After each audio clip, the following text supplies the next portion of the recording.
Welcome back. Michael Tomasky. As we just mentioned, the new edition of the New Republic celebrates America's 250th birthday. It features a slew of in-depth articles about the state of democracy today, while also taking a look back at some of the most influential Americans over the past 2.5 centuries.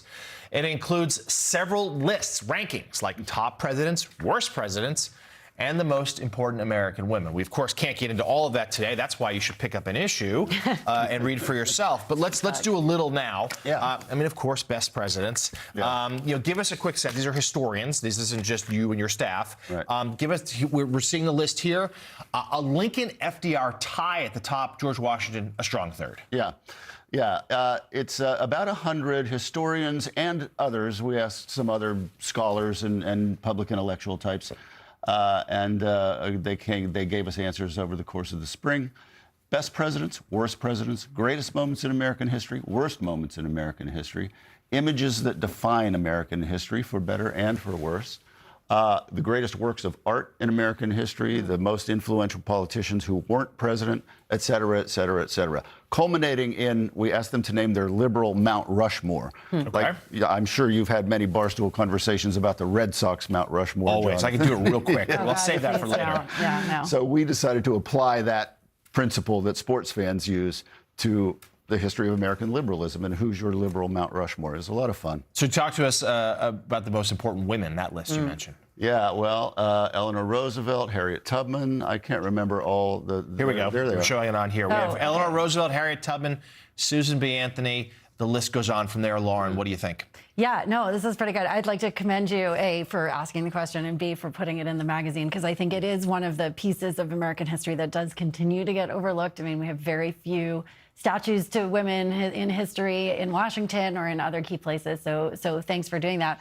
But just, I guess, I feel like the worst and best presidents are like the historians' Oscars. They love these lists. What's your sense about the kind of how we process these as Americans and how Americans are thinking about this anniversary, even as it's been, very polarized and politicized, maybe not as celebratory as some would like?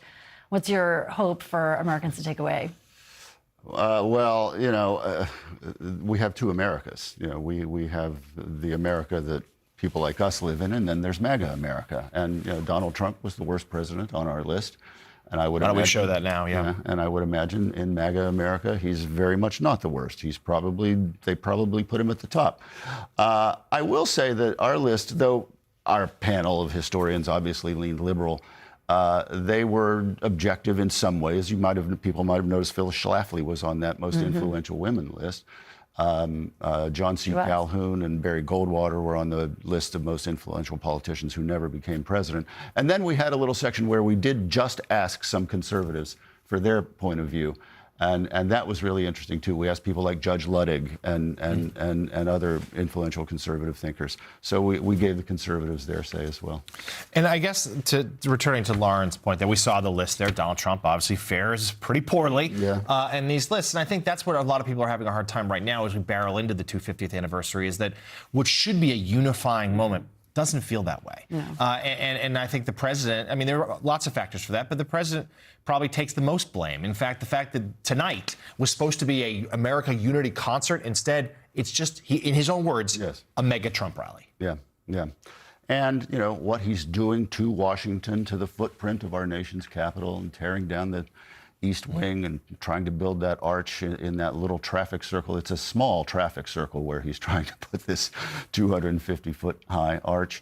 And, of course, what's going on now at the reflecting pool.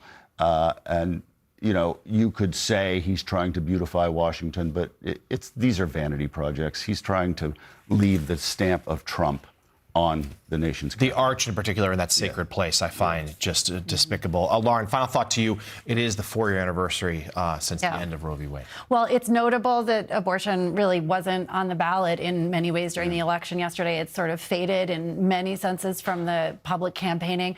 There are a whole number of initiatives that are, ballot initiatives across the country. It remains a deep battleground for women and families across America. as much as America is divided into red and blue, America is also now divided into abortion, access, and not. And, Virginia being the only state in the South where abortion is legal, this remains a day-to-day life and death issue for American women. It has faded maybe from the headlines, but it has not faded from the lives of everyday Americans. Just last plug, the All In Together Substack today has a breakdown of all the details of where there are upcoming referendums and what's happening in all the states. We do need to keep watching it. This remains a critical issue for America. All right, co-founder and CEO of All In Together, Lauren Leader, and editor at The New Republic, Michael Tomasky, our thanks to you both.